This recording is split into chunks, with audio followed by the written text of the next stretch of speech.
Bonjour, bienvenue dans ma bibliothèque. Nous sommes à Montréal le 12 mai 2014. Mon nom est Bruno Lalonde. Alors aujourd'hui, un mot en vitesse. Guy Laliberté, le président fondateur du Cirque du Soleil, qui se dit apatride, citoyen du monde, qui souhaite que le Québec reste dans le Canada, qui s'est acheté une île déserte dans l'archipel de Tahiti, et qui finalement nous fait la morale et qui oui, ces fameux citoyens du monde. Ah, comme ils sont lassants, ces citoyens du monde. Des gens déconnectés, sans racines, sans enracinement. Je fais une parenthèse ici pour mes amis européens, généralement de gauche, qui comprennent assez mal le désir d'indépendance du Québec. Les Français, les Belges, en fait, tous les autres membres de la communauté européenne ont renoncé à une partie de leur souveraineté pour concocter un vaste archipel économique. Pour céder une partie de sa souveraineté, il faut être d'abord indépendant. Et ce n'est pas en faisant l'impasse sur cette question fondamentale, existentielle, ontologique, voire, qu'on peut parvenir à comprendre ce qui se passe dans la psyché d'un peuple. Alors, je vois bien que pour beaucoup de mes amis européens, cette question-là de l'indépendance nationale du Québec est quelque chose de ringard, voire même associé à des élans frontistes. C'est un petit peu gênant, ça. Alors ici, si je vous parle de Guy Laliberté, c'est que je le mets en parallèle avec Pierre-Carl Pelado. Mesure-t-on le contraste entre les deux hommes? Un s'achète une île déserte attendant l'apocalypse en attendant l'apocalypse et place son argent dans des paradis fiscaux, a vendu une partie de ses actions à des riches des Émirats arabes et l'autre se lance en politique nationale. Le deuxième est en analyse, il est également est un amoureux de poésie. Il ne passe pas ses soirées à jouer au poker, comme le premier. Et maintenant, il est dans un terrible dilemme, quant à moi. Le Parti québécois est en déroute, une défaite extrêmement sévère. Ils avaient le pouvoir et ils l'ont offert à l'opposition. Ils auraient dû garder le pouvoir. C'est ce que sans doute Pauline Marois doit se répéter tous les jours depuis le 7 avril dernier. Pourquoi j'ai fait ça? Et Pelado, on l'accuse, son fameux geste là, du poing tendu, on l'accuse d'avoir été à l'origine de la débâcle du Parti québécois.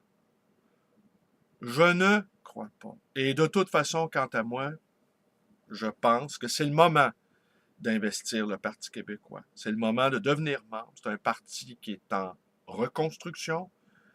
Il devra revenir à ses fondements et à son fondement premier, qui est l'article premier de l'indépendance du Québec. Une fois que nous aurons obtenu l'indépendance, on pourra peut-être faire comme les Européens et en céder une partie. Mais on ne peut pas céder ce qu'on ne possède pas. C'est trop facile de dire que l'argent ne nous intéresse pas quand on n'en a pas. C'est trop facile à dire que le sexe ne nous intéresse pas quand on n'en a pas. C'est trop facile à dire que la vie ne nous intéresse pas quand on est des zombies. C'est trop facile de critiquer quand on ne s'implique pas. Alors oui, terrible dilemme, parce que il ne peut pas vraiment démissionner, il ne peut pas retourner à ses activités antérieures. Et quant à moi, je pense qu'on a beaucoup sous-estimé son désir personnel de dépassement. D'aucuns diront, oui, il est motivé par l'ambition.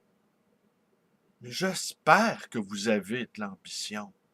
J'espère. C'est pas une tare que d'être ambitieux. Il faut être ambitieux de tout pour en obtenir de la vie un petit peu. Alors, quant à moi, le contraste entre les deux hommes m'apparaît invraisemblable. Et ce geste-là de Pélado, je vous le dis là, je vous le dis en toute humilité, cela a changé ma vision. En fait, j'ai attendu toute ma vie qu'un très, très, très, très riche et très, très puissant personnage de notre peuple s'engage aux côtés du peuple pour l'indépendance nationale. J'en ai rêvé toute ma vie. Et toute ma vie, j'en ai voulu un peu à la bourgeoisie, petite, moyenne et grande, de son incapacité, de son impossibilité à vouloir s'impliquer, se salir les mains dans les affaires de la cité.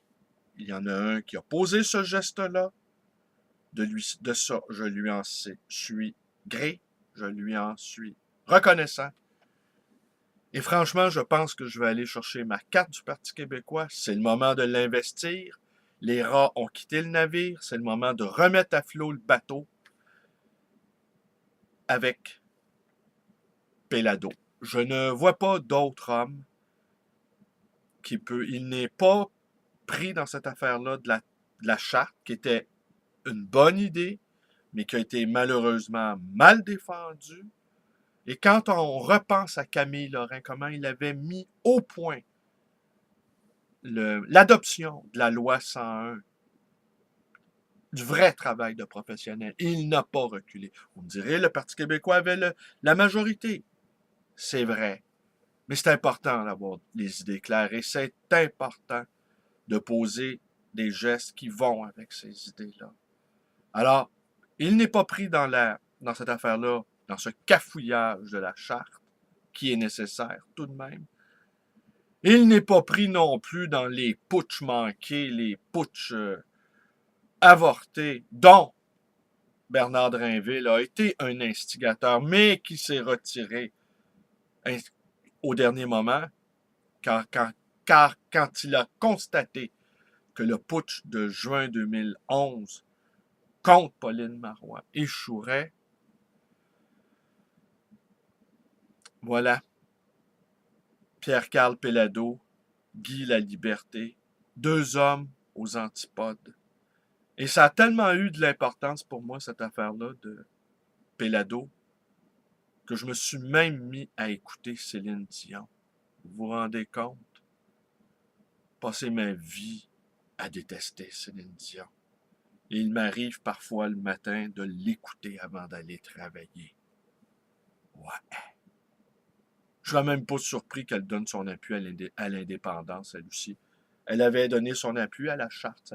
Ça a été passé sous silence. Tout le monde avait été stupéfait. Céline Dion. Elle avait également, on se rappelle, en 2005, lors de Katrina, elle avait, 2004 ou 2005, en tout cas je pense que c'est 2005, elle avait morigéné vivement l'administration Bush. Son incurie à porter secours j'allais dire aux insurgés, pas aux naufragés. Vous voyez ce que je veux dire. Allez, à ceux qui ont souffert des intempéries de Katrina, dit autrement. Je vous remercie d'être avec moi. Portez-vous bien. Bonne journée. La page Facebook, hein, vous pouvez la visiter. Elle est ouverte à tout vent, à tout venant. Vous pouvez vous abonner à ma chaîne YouTube. Vous pouvez également me rendre visite à ma librairie d'occasion et d'anciens, le livre voyageur. Vous pouvez également me téléphoner dans le 514-736-0999. Je répète, 514-736-0999. Hein? Ai-je assez bien articulé à votre goût, là? Merci. Bonne journée.